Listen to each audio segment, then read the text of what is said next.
we might have new fantasies of things that we want to do with the person that we love. And that's why it's important to have both secure attachment with them and also self-validation in order to own that desire and to bring it up with the other person in a way where they're receptive or they're likely to be receptive. And then if they're not, to be able to get curious about the resistance and what is it that they desire that's different.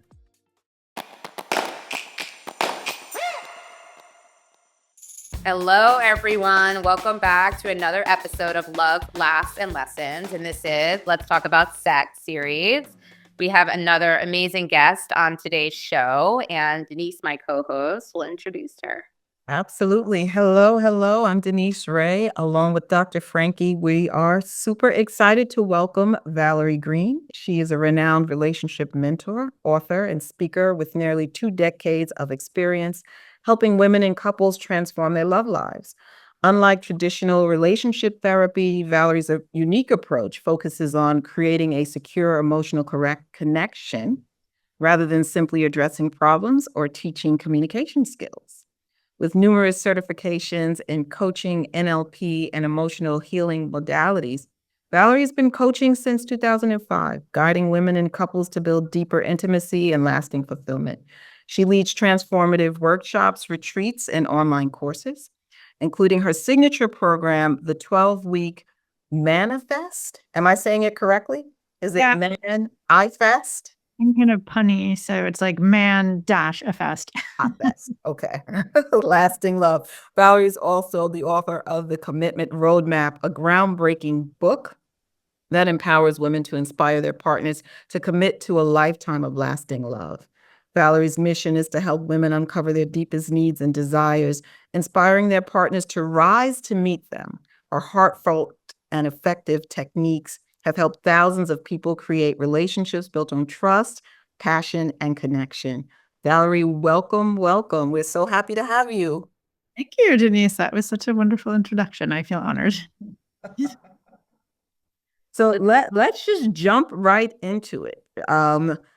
Let's talk about emotional intimacy versus physical intimacy in relationships. And also how they're related, because it's a very paradoxical relationship, which is why I love talking about sex. The paradox, in short, is that secure attachment requires interdependence, which means that we're really committed to meeting each other's emotional needs and giving each other validation and emotional soothing when we're upset and encouragement when we fail, which is what the research shows, that people in securely attached relationships are actually more successful in every area of their life. But that doesn't necessarily lead to desire and turn on in sex. Of course, it's the prerequisite for it.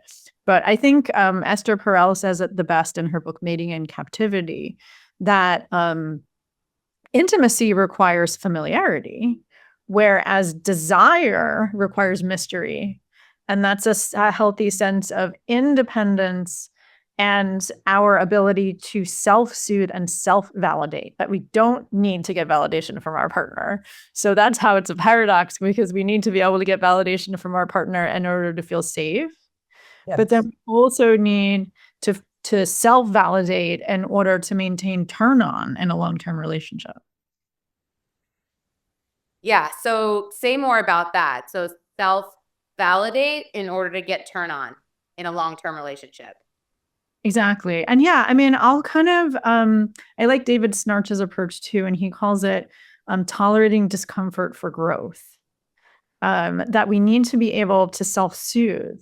And the way that I teach self-soothing, it has 3 components. It's challenging the story that we're telling ourselves inside our head that we're not good enough, which is, a whole animal in and of itself, of course. And then regulating our own nervous system so that when our partner gets reactive, we don't have to get reactive. We can actually empathize with them, which is also part of secure attachment, right?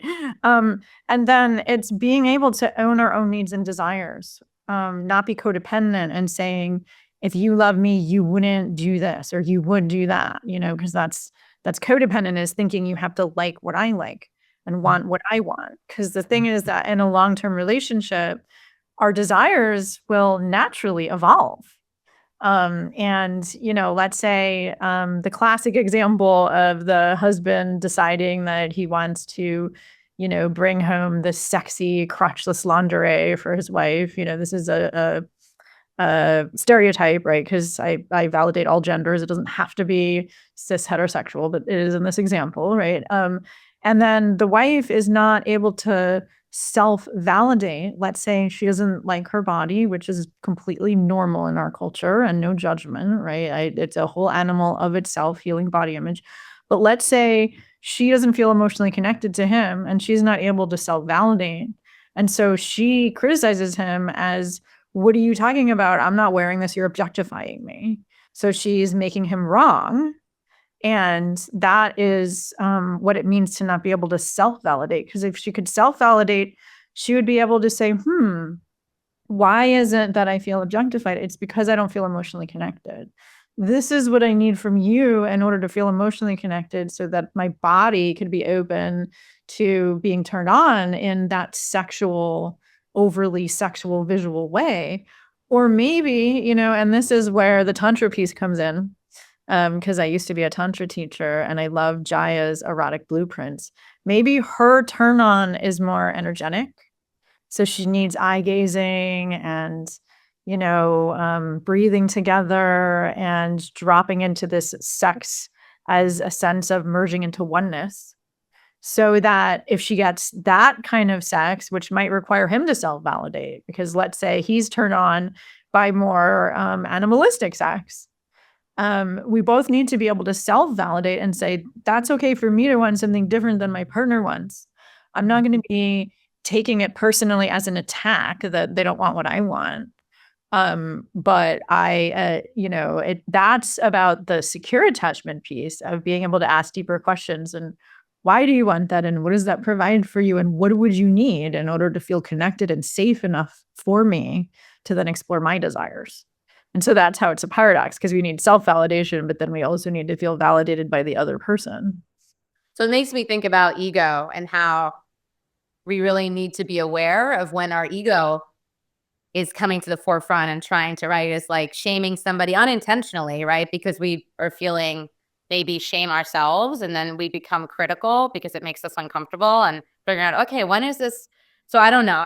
That's what popped up in my mind. I was like, how do you recognize when ego comes up in that sort of structure?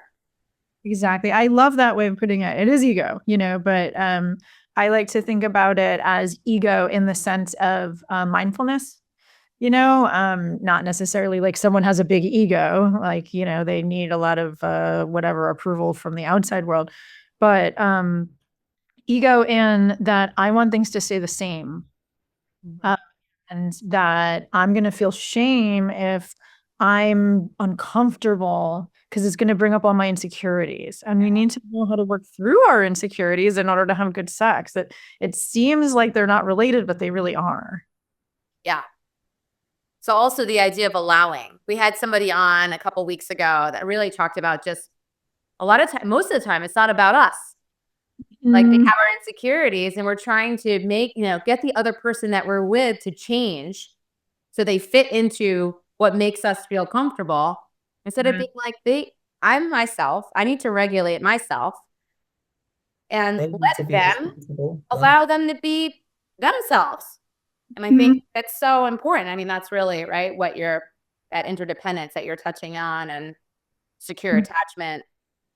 Right. And that's actually more secure attachment with self, which is how it's a paradox. Because secure attachment with another is that I'm willing to and I'm able to validate the attachment researchers talk about being a safe haven, which means that you can really validate each other's feelings and needs. And then also a secure base, which means that you're supporting how they're wanting to grow. And so that's what we need between us. But then inside myself, I need to, we'll take that example that I gave, but there's numerous other ones, of course, like where people just want different desires in sex. That if I'm not saying it's okay to want, let's say one person wants kinky sex and the other person wants tantric sex, meaning like because a lot of times tantra is misunderstood, but because it actually is a spiritual practice. But let's say like what I mean by tantric sex in Western culture is like eyes open sex where you're eye gazing and you're breathing together and you're wanting to merge into oneness and you're kind of moving energy, which is really different. Although you can, of course, have both, but it can be really different from like animalistic sex or from kinky sex. And if I want kinky sex and my partner wants tantric sex, let's say, then yeah, I have to really be able to tolerate that discomfort and not make it mean that I'm wrong or that they're wrong. Then what do you do? Yes. Yeah, I mean, I have the way that I teach self-soothing is that it's three components, and it really depends on whether somebody is more intellectually based, whether they're more kind of emotionally based, which one you do first. The first component of self-soothing is challenging your limiting beliefs and self-validation, because a lot of times our limiting beliefs are that I'm not worthy or that who am I to want something different from the other person because that means that I don't really love them or they don't really love me. And that's not simple, right? I mean, that's what I do with my clients. It might take several sessions to work through that. It's not just affirmations that like I am worthy, although sometimes it can be that. But in my opinion, it's really looking at the origins of that. And I'm a coach, not a therapist, so we don't dwell in the origins. But if I look at my past and I see where did I take on that belief? Let's say it could be with my family of origin. It could be I'm not good enough because my dad was really controlling and he wouldn't let me own my desires. And then it's around working through the pain of that, doing the inner child work. Or it could be a previous relationship where I was with somebody who was codependent and they told me, you have to want what I want, otherwise you don't love me. And so it's actually grieving that, recognizing that's not true. That was this other person's belief. I don't have to believe that. So that's the first part of self-soothing and self-validation is working through my limiting stories about what's true. And really, then the cognitive part of that is what is the evidence for it's okay to want different things and we can still love each other. What's proof of that? And when I work with couples, it's about having conversations about that where they can actually ask each other, tell me what that desire provides for you. And, what does it look like? How does that look like when you love me in it, and kind of finding evidence that it's not true that the other person's objectifying you. They actually want you to, let's say this first example, like wear this lingerie so that they can feel that you're owning your beauty in a more, effusive way. Then it's working through the beliefs that it is objectifying to look at your body in a sexual way within the context of a committed marriage.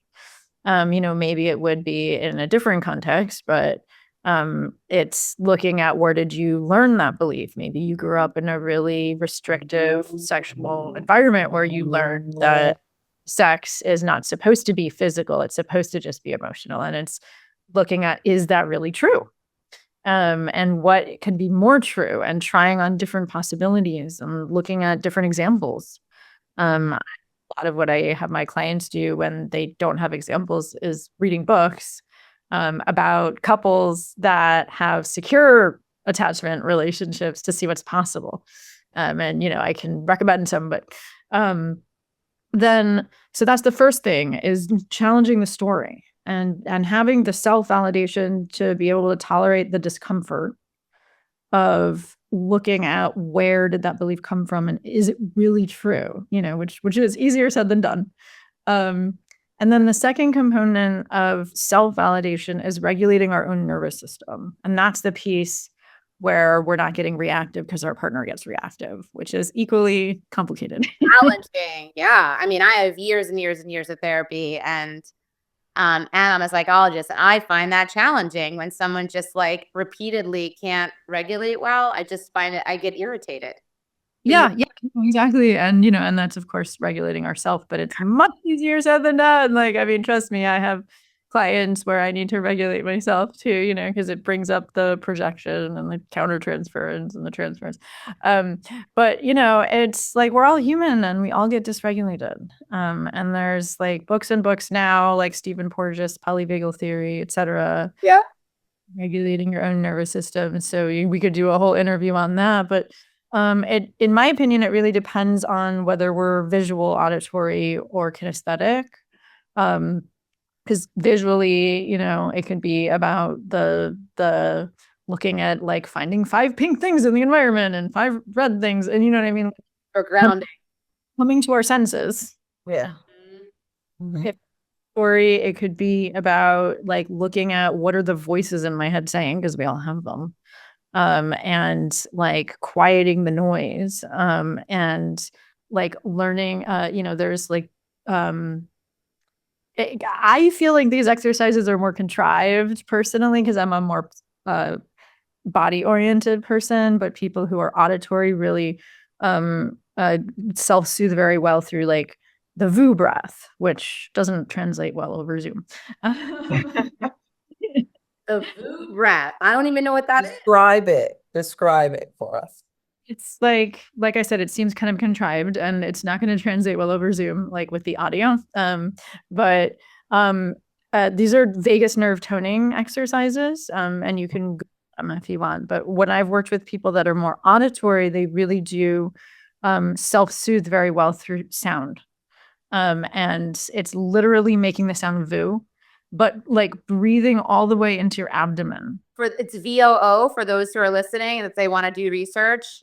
Yes, exactly. And that's one example of breathing exercises to self-regulate. And I'm a more kinesthetic person, which means like body-oriented. So what I do when I'm really triggered is, and this also is the research by Jill Bolt Taylor, and she discovered that if you can tolerate a body sensation of an unpleasant emotion for 90 seconds, then it gets less intense. And it's with labeling the feeling, like let's say I feel angry, and labeling it gives us that distance from it.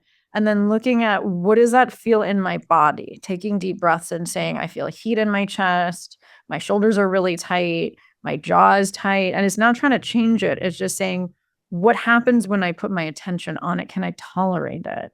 My stomach is in knots, and what happens when I follow it? Does it change? Does it move around? And if I take deep breaths, what happens? And I'm still going to be angry, of course, after I do that. But that's the difference between saying, I feel angry. Let's work this out together. I want to know how you feel. I feel angry because I don't even know why I feel angry. Please help me figure it out. Or I feel angry because I feel objectified. And ready for that. So it's like the difference between not being able to self-soothe and that first example where the husband brings home like the crotchless lingerie for the wife and she feels objectified. Self-regulating is the difference between saying you're objectifying me versus saying, wait a minute, I feel objectified. I'm not sure why. Yeah, curiosity. Or I don't know what I'm feeling. Right. And I don't know what I need in order to be ready for that, if ever. Let me feel into it. Let me feel how that feels in my body. I don't like how that feels because we don't have enough emotional connection. We haven't been making enough time to talk about our days and to feel like I know what's going on in your emotional life and you know what's going on in my emotional life. And that's what I need in order to not feel objectified. And so if we're able to tolerate the body sensation of the discomfort, that's what leads to the third aspect of self-validation or self-soothing, which is identifying the desire underneath. Because there's always a desire underneath a feeling. And that doesn't necessarily mean a sexual desire, although it can. But it's, an emotional desire is also an emotional need. It's like just the word need is kind of stigmatized as being needy. The difference between having a need and being needy is that self-regulation piece, is regulating my own nervous system. It's your self-soothing. or self-validating, saying that I have healthy differentiation, I can own my desires without making it wrong that the other person has a different desire. Say that that's what I'm the wife is saying is that in that example that I have a desire for more emotional connection and I'm not ready to make our sex more animalistic or more wear this sexy lingerie because I feel objectified because we don't have an emotional connection. And this is what I want it to look like. And we need a lot of self validation in order to have the courage to say that rather than to just get reactive and make the other person wrong. So when you say we don't have that emotional connection, I'm just thinking of like in groups that I run and like one-on-one sessions where I'm a board certified sex therapist. I talk about sex. I'll talk about the pussy. I'll talk about the clit. Like I use the words and I'm just kind of trying to help them get comfortable too.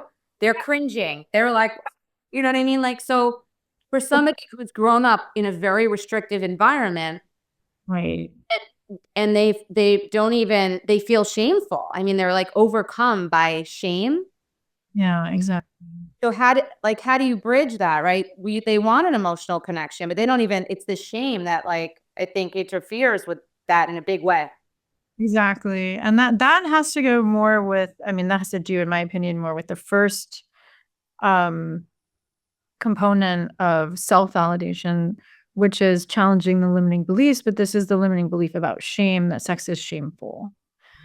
It's a huge piece to do with our history. I personally, and this is why I like talking about sex with the couples that I work with, if that's their issue. Usually people come to me because they're fighting, and then when they get emotionally connected, then a lot of times sex takes care of itself, but sometimes it doesn't, and then we talk about sex, because like I said, it doesn't just like, let's say somebody has secure attachment, their partner is able to soothe them when they feel emotional. They are holding space for who they're becoming, and you do have quality time together and you do go on dates together, but they have shame about sex. And so that's why creating secure attachment doesn't necessarily clear that shame, because that comes from our beliefs that we grew up with. Mm-hmm. And our culture. Although now, I think it's a little bit less so with, the millennials onward, I think, because our culture is so sexualized in general, they have less shame, but people can still be raised in strong religious backgrounds where there's no sex before marriage and sex is dirty, in some cultures. Especially globally. I know in the US it's more sexualized, but I work with people all over the world, and I've worked with people in more conservative cultures where they do believe that sex is shameful. And then it's really about taking a look. I'm sure you do this with your clients too, but it's taking a look at where that came from and really validating where it came from.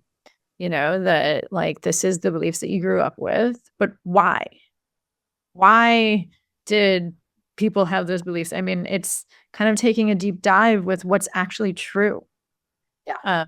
In my opinion, the whole, like, yes, there's religious texts that say that sex is dirty, but people also couldn't really shower back then. Mm-hmm. Yeah. Putting it into context, right? Can't pick and choose. I think also like when our parents told us those things back then, it like served a purpose to scare the shit out of us so that we don't get pregnant. Exactly. Or spread disease. Right. Yeah. But now you got to go, is this working for us? Exactly. Yeah. I think it's really like people don't really think that before the 1950s there was not widespread birth control, before the 60s really. And that wasn't that long ago. That was my parents' generation. And so if I was having sex, even if I'm married, maybe I'm not ready to be a parent right now.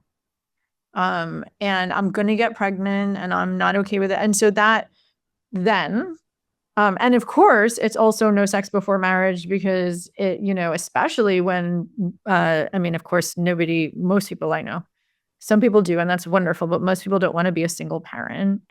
And so it's about, creating a lot of fear about sex before marriage, because if you get pregnant, then obviously you're stuck raising a kid by yourself, and that changes the entire course of your life. And exactly, like, that's how these beliefs were created. Yeah. And taking a look at, okay, that makes total sense that before birth control, these beliefs had to be created. And, now I know politically, maybe birth control will be taken away again and we have to relook at it, and everybody has to, make decisions for themselves about what it is that they're comfortable doing. But if we take that from a rational standpoint, that's different than this emotional shame-based standpoint. Because when children are told things, they kind of look at it as black and white, like beliefs that our parents tell us in childhood.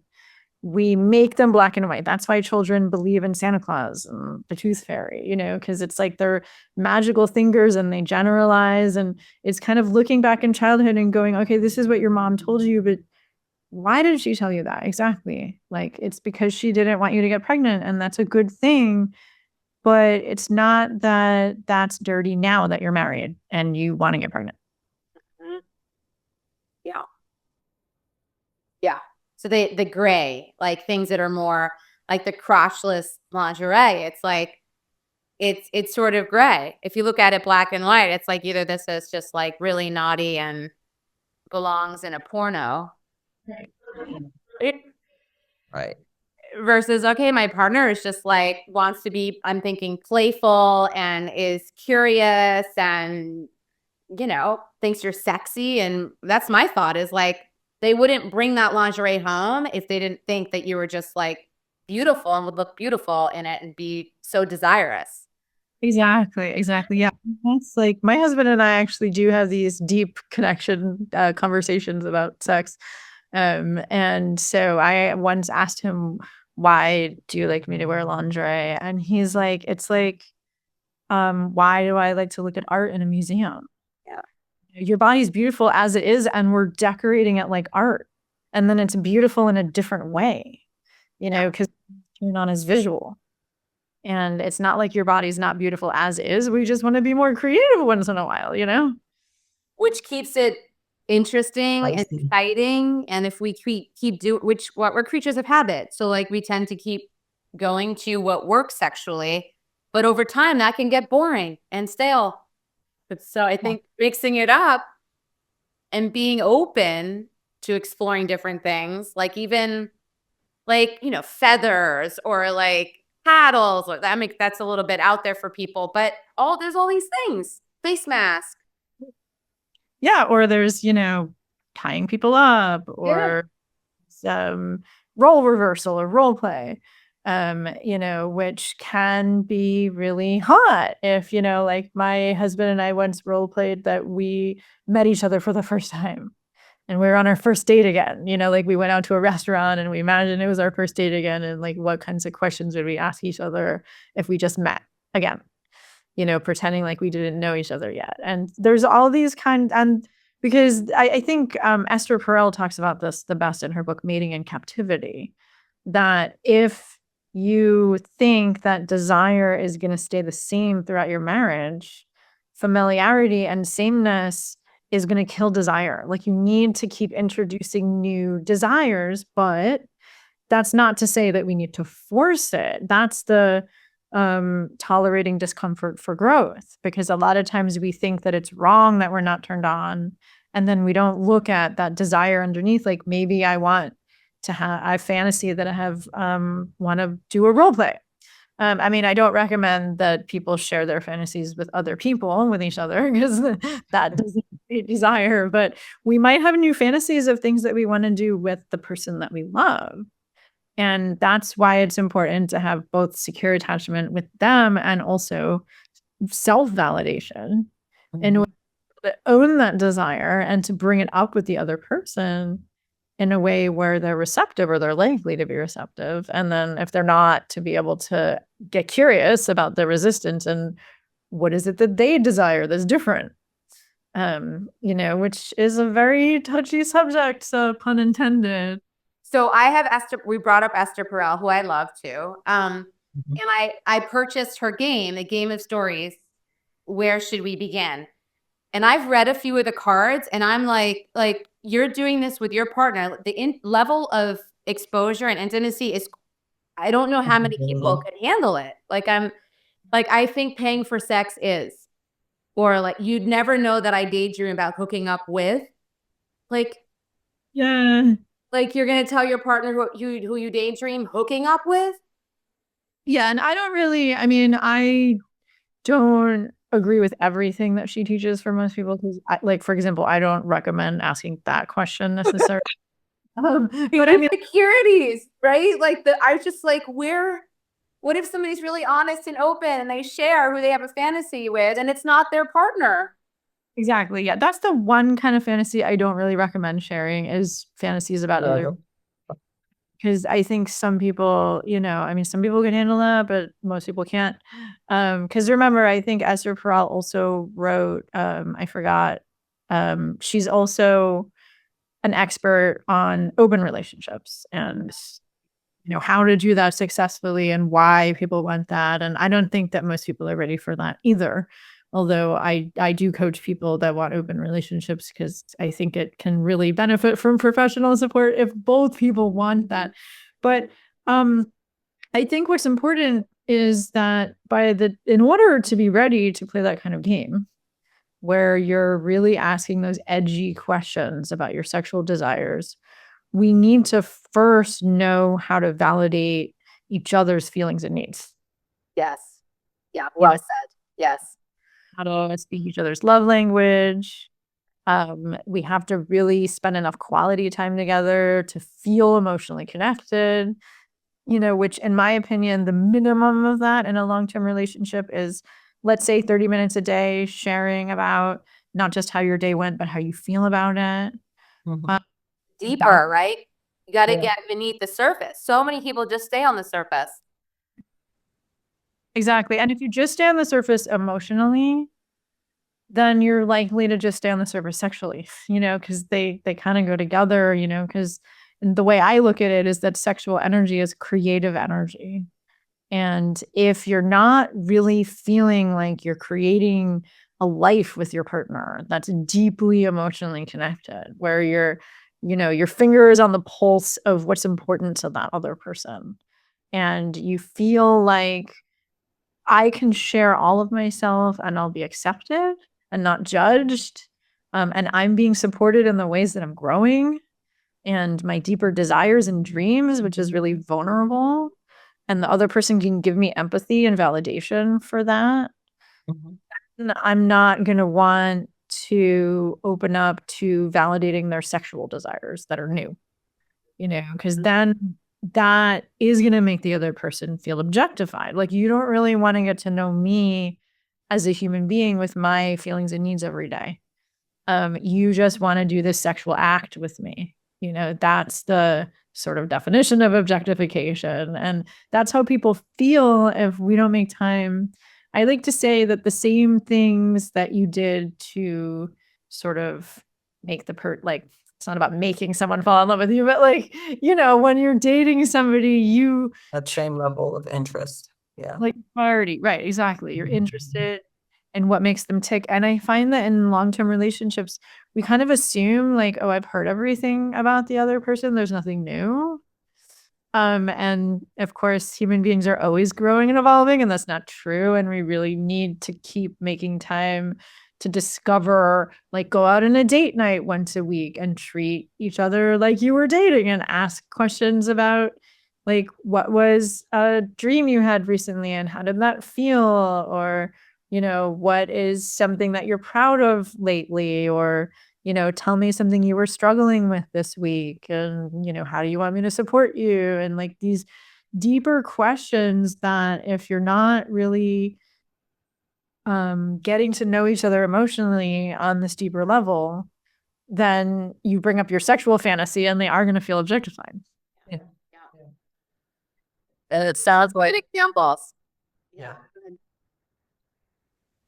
Denise, go for it. Oh, okay. No, I was going to say, and it sounds like what you're saying, and I'm just kind of just repeating it so that people hear it again, is that there are levels of this vulnerability and the sacred space that you create. It's constant and it's always happening. And it's not like you said in the very beginning, and now we're here. We haven't arrived. This journey is ongoing, right? And so there's always more and more and more to open up. So that, yeah. Yeah, no, exactly. It's funny. I mean, my parents, and God bless them, I think that their relationship was kind of codependent in some ways, but it was interdependent and inspirational in other ways. And it's my dad actually told me this quote that relationships are never staying the same. They're always either growing closer or farther apart. And if you're not trying to grow closer by being curious about what the other person's desires and fears and feelings are, what they want next, I think my parents did a great job of holding space for each other's desires. Like they went on tons of trips around the world together and saw all these places that they both wanted to see. That was like their way of deeply connecting. It's about really finding your way, but it's like if you're not willing to prioritize discovering what's that next desire in a non-sexual way that this other person has and wanting to bring it to fruition, that's this concept that by being together, we're creating more than we could on our own. And if you're doing that, then that's a turn on. And the other person is going to be open to your sexual desires more than if you're not open to their desires for what they want to create next in life, which could be a career change. It could be that they feel uncomfortable. Another thing is not just desires, but if we're uncomfortable about anything that's happening, like the way we handle money or the way that we handle parenting or the way that we deal with our in-laws, then that can show up as usually a problem with intimacy because the person doesn't feel validated for their emotional needs and desires about how they want it to be different. And that is about learning how to listen to each other's different desires and create win-win solutions, which is more the emotional piece, which is what most people come to me for. Most people usually women though, that's it, like, because men can just, right, they can be sexual, my sense in general. They don't yeah, go ahead. I don't know. I mean, it's funny though. It's like I find, and I don't know what this is about me, but like everybody that every man, because I'm mostly heterosexual, but every man that I've ever been with has not been able to have sex unless he feels emotionally validated. That's just like the men that I attract. Like my husband is very much this way. If he feels that I'm not really getting him emotionally, then he can't get physically turned on. So a lot of men are like that, but it is true that it is more often the woman who is needing that emotional validation. Otherwise, she can't be physically turned on. And yes, a lot of men, even if they feel emotionally disrespected, they can still get it on them in the bedroom. But it's not going to be this deep emotional intimacy, Yeah. looking into each other's eyes when you're having sex. More the animalistic sex if you don't feel emotionally connected. And I don't think there's anything wrong with that, but it just depends on what you want.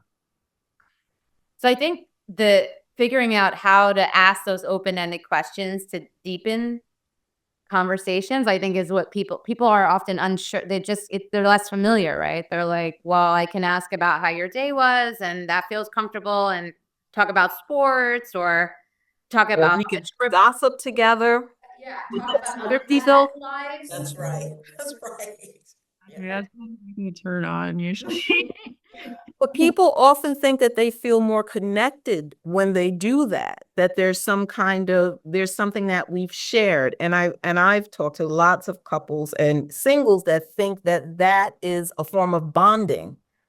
It is a form of bonding, superficial bonding, and it doesn't really do emotional connection. I think Brene talks about that. I forgot what she says, but it's this phenomenon where we're connecting, we're bonding around how we don't like something about society or other people.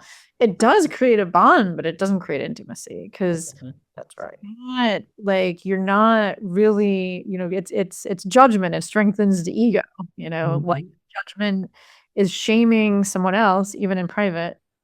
It's like what you do to another comes back to you. It always leads to more shame about, or is a reflection of shame about ourselves, which doesn't lead to turn on. Yeah. I mean, some people are turned on by humiliation. I don't think there's anything wrong with that either. But, it's not usually something that people are ready to role play unless they're playing with it and they actually feel really confident in their lives, Yeah. It's distancing too, right? Because you're focusing on other people's lives. Right. Yeah. It doesn't lead to you feeling more Outside. Yeah. like, it leads to some people feeling more secure with their partner. Because, it's us against them. Mhm. Or you felt like you've built some kind of trust. Right. Yeah. Okay. I mean, unfortunately, I think that's the way the world is going, at least temporarily right now with this polarization. It's us against them. But that doesn't necessarily lead to deeper intimacy. I mean, sure, us against them, and that could actually turn us on that we're us against them. But I think that that's sort of superficial and short lived, and that won't last. So yeah, it is learning how, and this is why it's a paradox, because in order to be able to be comfortable asking my partner these deeper questions, I need to be asking myself these deeper questions. Values and what is my vision for who I'm becoming. And I think John Gottman's research, he studies couples over 40 years. He's prolific researchers. He said that the reason that most couples give for breaking up when they do eventually break up is a lack of shared vision for the future. And that goes with not asking ourselves these deeper questions about what do I want my future to look like. It's like after the kids grow up and you have empty nest syndrome and we just don't know what our lives are about anymore. And what our purpose is. And it's like asking our partner. I mean, it's funny, on our second date, I actually asked my husband, what is your purpose? Because, I'm a coach, so this is the questions. And what did he He say? should have known that. He should have known coming into He this. should have known. That's right. Yeah. You're going to go on a date with a therapist. Questions were going to be long. You better be ready. And I mean, I don't, when I coach couples, I don't necessarily come right out and say that. I mean, I offer them a variety of questions that they could ask. But, no, he actually was like, let me think about that. Nobody's ever asked me that before on a date, I love that answer. And yeah, an inspiring answer. I mean, he works in blockchain technology, and it's about empowering individuals financially rather than farming that out to corporations and et cetera. And he wants to empower people that feel disempowered. And that's basically his value system. And it's really being in touch with our values. Values are things like either personal growth or service to others in some way, or it could be the culture that we want to create and having a close family. And what does that look like? Et cetera, or serving a cause in the world that we believe in. But that's more of that secure base part of secure attachment, is like really asking each other those deeper questions for who am I becoming? And what do I want to contribute to the world? What do I want my legacy to be? When I'm 80 years old, how do I want my friends and family to toast me as to how I've contributed to them and to the world? And having the courage to ask ourselves that question is what it takes to then be curious about the other person. Because if we're not asking ourselves those questions, then we're not going to want to ask our partner that question, because we're going to know they're going to come back and ask it to us, and we're going to feel an answer. I'm just thinking, like, what if that person isn't that curious, right? And they're like, what kind of, I don't know. I don't know how to respond to that question, because it puts a spotlight on them and they haven't thought about it themselves. So what do you recommend? And asking the question could be planting a seed in them, especially if you're willing to share yourself and you're not judging that they haven't thought about it yet. But those might be too lofty of questions. Then I would recommend asking, like, what are you proud of that you've accomplished this week? or like, what are the things that you struggled with and how did you work through them? And how would you like me to support you? I think those are more like down to earth kinds of questions because talk about values. Values are just things that make life meaningful to us. Or tell me about some of the most meaningful moments of your week, or of your day, or how did you feel? Like, what were the strongest feelings that you had today, and what were you feeling, and why? And I want to know more. And if the person doesn't know, it's like, okay, well, then what did you accomplish today? And what are you proud of, and what do you wish you'd done more? I like it. Yeah. Like it too. I like it for singles and for couples. I think that, for singles, especially in the dating scene, I think that they can get so caught up in these superficial kind of questions that mean absolutely nothing. Well, I shouldn't say they may mean something to them, so I don't mean absolutely nothing. But I think that the deeper questions, and especially those around your value system, give you a fuller understanding about who this person is, and like you can share that. Yeah, I love that. Yeah. And if we're in a relationship and the person doesn't want to answer those kind of questions, you can ask them, what kind of questions do you want? That's right. You don't have to now, they didn't answer the question, I'm out. No. So yeah, it's that grace. I had a coaching session this morning and she used the word grace, and it started making me think of all the different things. And Dr. Frankie says grace a lot also, like all the different things that grace entails. So giving that person grace. So, okay, you didn't answer it this way, but how would you like me to ask it? Or what do you want to share that we can both benefit from in a way that feels good? So also letting them know what your intention is, right? Like that might, no one in their life may have ever, no ex may have even tried to deepen. That's right. So they're like thinking, where are you coming from? Like, this is coming out of left field, right? Like, what's going on here? And just explain the intention is I want to get closer. I want us to share things that are important and personal and figure out how to do that together in a way that feels supportive. Yeah, no, exactly. And I mean, this is where it comes down to love languages and attachment styles. Yeah. Too complicated because if somebody has an avoidant attachment style, they might not want to connect through talking. Yeah. But they might want to connect through acts of service. Like they want to really do things for you and receive a lot of appreciation. And once they do things for you and receive a lot of appreciation, they feel more comfortable to then start opening up about their emotional life. Kind of finding out how the person feels safe. Do they feel safe giving and receiving touch? Maybe, if you're not ready to be entertaining sexual fantasies, maybe it's about learning how to give each other massages. I was also trained by Betty Martin, and she has her Wheel of Consent, which I think is an amazing system. I know we only have a few minutes left, but it's learning how to communicate your desires non-sexually first and give each other feedback about what you like and what could be better. But this is what I want to give. This is what I want to receive. This is what I want to do to you for my pleasure. This is what will be done to me for your pleasure. And having that communication system in a non-sexual way first then allows you to open up emotionally with those questions, to open up physically and sexually with those questions.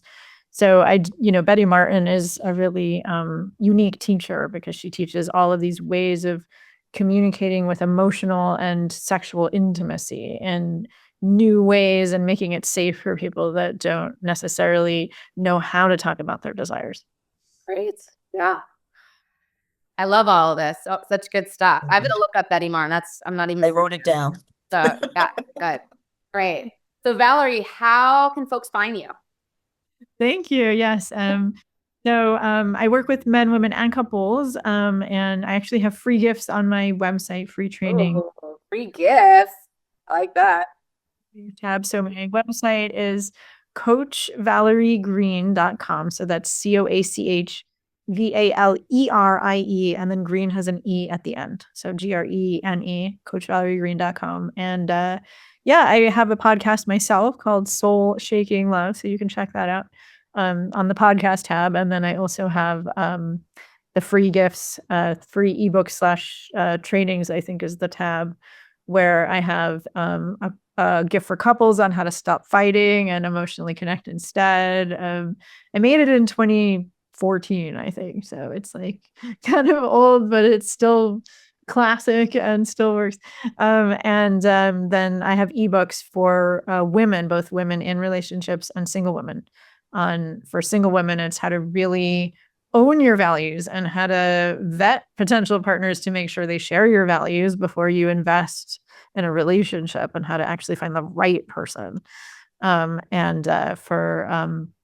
women in relationship, it's the Manifest Lasting Love e-guide, which is how to share your feelings and desires in a way that's not making him wrong, so that he's likely to want to listen to your feelings. Because a lot of women try to share their feelings with a guy and he doesn't want to hear it. So anyway, that's kind of my spiel. Okay. Well, thank you so much. This was great. Yeah, guys, you both ask great questions. And Good.